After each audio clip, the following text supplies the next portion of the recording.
Pemirsa, karena persoalan sepele, Danang Marco Pambudi tega menganiaya bapak, ibu dan adik kandungnya menggunakan palu. Ya, penganiayaan dilakukan tersangka yang merupakan anak kandung korban. Ini terjadi di Desa Jabon, Kecamatan Mojoanyar, Kabupaten Mojokerto, Jawa Timur. Setelah melampiaskan sakit hatinya karena merasa dibeda-bedakan, Danang mengambil uang Rp3.200.000 dari dompet di saku celana bapaknya. Dan selanjutnya tersangka kemudian berniat untuk melarikan diri ke Solo, Jawa Tengah. Ya, namun tim gabungan Polres Mojokerto berhasil meringkus tersangka di Terminal Kertajaya saat menunggu kedatangan bus jurusan Solo. Tersangka ini nantinya akan dijerat dengan pasal 44 ayat 2 Undang-Undang RI nomor 23 tahun 2004 tentang penghapusan kekerasan dalam rumah tangga dan juga pasal 367 KUHP di mana hukumannya ini bisa mencapai 10 tahun penjara.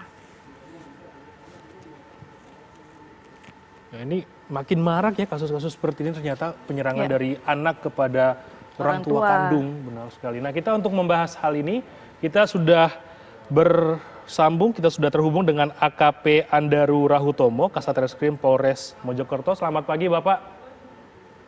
Selamat pagi, Mas. Pak, ini Anda sudah melakukan pemeriksaan juga terhadap pelaku. Nah, alasannya kalau tadi kita dengar bahwa dibeda-bedakan.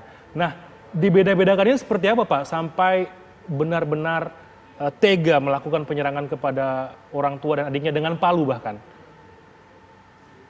Oke, Mas. Jadi setelah kami lakukan pemeriksaan mendalam terhadap pelaku, ternyata pembeda-bedaan ini terjadi tidak hanya dalam waktu sehari. Ini terjadi secara berulang tahun. Kebetulan si pelaku ini profilnya dia bergabung dalam komunitas punk. Sehingga dia sering pergi dari rumah, kemudian mengobrol. Kalau dari badan dia terdapat luka tindikan yang akhirnya telinganya robek, badan penuh tato. Kemudian dia terprofil lebih sering untuk pergi dengan temannya daripada membantu orang tuanya. Seperti itu. Sehingga dia dibandingkan, itu loh anaknya tetangga, ini dia bisa bantu orang tuanya, dia bisa berbakti, kok kamu tidak bisa seperti itu. Itu terus diulang sehingga pelaku merasa jengkel seperti itu. Pak Kasat, ini pelaku ini anak berapa, Pak? Usia berapa? Pelaku ini kebetulan baru 18 tahun, dia anak kedua, dan dia punya adik, yang adiknya juga korbannya alhamdulillah sekarang adiknya sudah bisa pindah dari ICU ke ruang perawatan. Oke. Seperti itu. Pelaku ini juga pernah, informasi tambahan bahwa pelaku ini juga pernah dihukum, baru saja keluar tahun 2019 kemarin. Karena pencabulan. Oh. Karena pencabulan. Baik. Oke. Saat kejadian, Pak Kasat, pelaku dalam keadaan sadar atau dalam keadaan terpengaruh alkohol atau narkoba sampai tega kok orang tuanya disiksa begitu? Jadi ini juga salah satu titik pertanyaan kami. Kenapa kok dia tega? Awalnya dia mengatakan kepada kami dia jengkel karena perkataan orang tuanya. Tapi anehnya adalah semua korban, baik bapak, ibu, dan adiknya diserang saat tidur, Mbak. Oke. Jadi tidak ada percekcokan di antara mereka ya? Tidak ada percekcokan.